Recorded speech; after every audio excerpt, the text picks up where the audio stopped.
సంస్మరణ సభను ఈ ఉస్మానియాలో ఏర్పాటు చేసిన సందర్భంగా ఈ సభకు అధ్యక్షత వహిస్తున్న సోదరుడు ఓయూ ఎంఎస్ఎఫ్ అధ్యక్షుడు మందరాజు మాలయ్య గారికి, ఈ కార్యక్రమంలో ముఖ్య అతిథిగా పాల్గొన్నటువంటి పద్మశ్రీ మందకృష్ణ మాలయ్య గారికి, ఇంకా వేదిక మీద పెద్దలకు, ఉద్యమకారులకు, కళానేతలకు ఈ కార్యక్రమాన్ని విజయవంతం చేయడం కోసం తమ అమూల్యమైన సమయం వెచ్చించి ఈ కార్యక్రమంలో పాల్గొన్న మిత్రులందరికీ మాదిగ రిజర్వేషన్ పోరాట సమితి తెలంగాణ రాష్ట్ర కమిటీ పక్షాన సామాజిక ఉద్యమ నమస్కారాలు తెలియజేస్తున్నాం. మార్చి 1వ తేదీ మాదిగ అమరావతి దినోత్సవం. 2009 నుండి ఈనాటి వరకు ప్రతి సంవత్సరం మార్చి 1వ తేదీన పెద్ద ఎత్తున మాదిగ అమరావతి త్యాగాలను స్మరిస్తూ వారి ఉద్యమ క్రియాలకు ప్రతి గ్రామంలో ప్రతి పట్టణంలో జాతీయ స్థాయిలో పెద్ద ఎత్తున ఈ సంస్థాన సభలను నిర్వహించడం జరుగుతుంది. 2009లో ఎస్సీ వర్గీకరణ కోసం జరిగిన ఒక యుద్ధంలో వీర మరణం పొందినటువంటి పొన్నాల సురేందర్ మరణించిన రోజు మార్చి 1వ తేదీ. ఆయన మరణం పొందిన రోజు ఆయన జ్ఞాపకార్థంగా మార్చి 1వ తారీఖును మాదిగ అమరవీరుల దినోత్సవంగా మన అధినేత గౌరవనీయులు మందకృష్ణ మాలయ్య గారు ప్రకటించడం జరిగింది. పొన్నాల సురేందర్ మాలయ్య గారు మరణించిన రోజును గుర్తు పెట్టుకొని మార్చి 1వ తారీఖున మాదిగ అమరవీరుల దినోత్సవం ప్రకటిస్తే ఆనాటి నుండి ఈనాటి వరకు ప్రతి సంవత్సరం మార్చి 1వ తారీఖున పెద్ద ఎత్తున అమరవీరుల సంస్కరణ సభను మనం నిర్వహించుకోవడం జరిగింది. మిత్రులారా, 365 రోజుల్లో మన క్యాలెండర్లో మన స్వాతంత్ర దినోత్సవం ఉన్నట్టుగానే, మన గణతంత్ర దినోత్సవం ఉన్నట్టుగానే మన అమరవీరులను స్మరించడం కోసం మాదిగ అమరవీరుల దినోత్సవం మార్చి 1వ తారీఖు కూడా ఉన్నదనే విషయం మనం అందరికీ పెట్టుకోవాలి. ఎంఆర్పీ ఉద్యమానికి గౌరవనీయులు మందకృష్ణ మాలయ్య నాయకత్వానికి 30 సంవత్సరాల ఉద్యమ చరిత్ర ఉంది. ఈ 30 సంవత్సరాల ఉద్యమ చరిత్రలో 3 రకాలుగా మరణాలు జరిగాయి. ఒకటి, ఎస్సీ వర్గీకరణ వ్యతిరేకించే మానవ స్వాతంత్రం చేసిన హింస వల్ల జరిగిన మరణాలు. రెండవది, పాలక వర్గాలు చేసిన మోసాలను తిప్పికొట్టే క్రమంలో జరిగిన మరణాలు. మూడవది, సుదీర్ఘ ప్రయాణంలో అనారోగ్యంతో మరణించే వాళ్ళు పోయేటైతే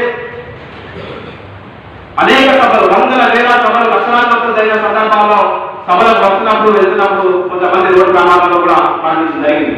3 రకాలుగా ఈ ఉద్యమంలో మరణాలు జరిగాయి. ఆ 3 రకాలుగా మరణించిన వీరులందరికీ యావత్ మాదిగ అనేక జవాన్లు, ఉద్యమ నివాళులు తెలియజేయడం జరుగుతున్నది. మనం దేశం కోసం ప్రారంభించిన వీరులను చూసినాం, మనం రాష్ట్రం కోసం ప్రారంభించిన వీరులను చూసినాం, మన ప్రాంతం కోసం ప్రారంభించిన వీరులను చూసినాం, మన మతం కోసం ప్రారంభించిన వీరులను చూసినాం. కానీ భారతదేశంలో జాతి కోసం ప్రారంభించిన ఒకే ఒక కులం మాదిగ బిడ్డలు మాత్రమే. 1994 ముందు మాదిగలు తమ కోసం ఆలోచించే పరిస్థితి లేదు, తమ ఉనికి ఏమిటో తమ అస్తిత్వం తెలుసుకునే పరిస్థితి లేదు. కానీ ఎప్పుడైతే మందకృష్ణ ఉద్యమం ప్రారంభించిన తర్వాత, మందకృష్ణ చైతన్యం అందిపుచ్చుకున్న తర్వాత మాదిగ జాతి కోసం ఆలోచించడం కాదు, మాదిగ జాతి కోసం సమయం ఇచ్చడం కాదు, మాదిగ జాతి కోసం పోరాటం చేయడం కాదు, జాతి కోసం ప్రాణాలు అర్పించే ఒక్క గొప్ప సామర్థ్యం అయితే ఈ దండల ఉద్యమం ద్వారా మాదిగ జాతి కందింది.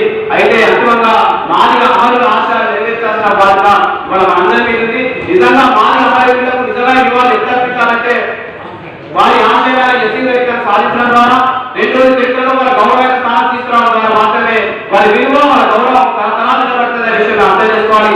అట్లా మాదిగ అమరుల యొక్క ఆశయాలు సాధించింది, వారి చరిత్రలో ఉన్న స్థానం కల్పించింది కేవలం మందకృష్ణ మాలయ్య తప్ప మరెవరు అనే విషయం కూడా మీరు అర్థం చేసుకోవాలనుకుంటున్నాం.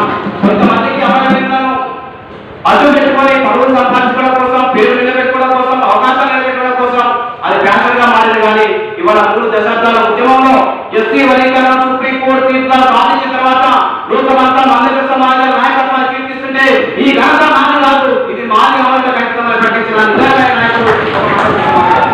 కాబట్టి మాదిగ అమరులకు నిజమైన వారి వర్గీకరణ వాళ్ళ చరిత్రను తరతరాలు ఖండించడం, వాళ్ళ చరిత్రను తరతరాలు ఖండించాలనే మార్చి 1వ తారీఖున మాదిగ అమరుల సంస్థల సభ దినోత్సవాన్ని ప్రకటించడం జరిగింది. ఈ విషయాన్ని మనం అందరం అర్థం చేసుకోవాలి. అలాగే ఇప్పుడు తెలంగాణ రాష్ట్రంలో సంపూర్ణంగా ఎస్సీ వర్గీకరణ జరిగినారు. మాదిగలతో పాటు మిగతా అన్ని కులాలకు వర్గీకరణ ద్వారా రిజర్వేషన్ ఫలాలు అందినారు. మాత్రమే ఆ అమలు ఆశయాలు ఏదైనా జరుగుతుంది. దానికోసం మందకృష్ణ నాయకత్వంలో దాన్ని సాధించడం కోసం మనం అందరం ఐక్యబద్ధంగా ముందుకెళ్దామని చెప్పి తెలియజేస్తూ, మరి ఇవాళ ఈ ఉస్మానియాలో కేవలం 2 రోజుల వ్యవధిలో మాత్రమే ఈ మాదిగ అమరవీరుల సంస్కరణ సభను నిర్వహించడం జరుగుతుంది.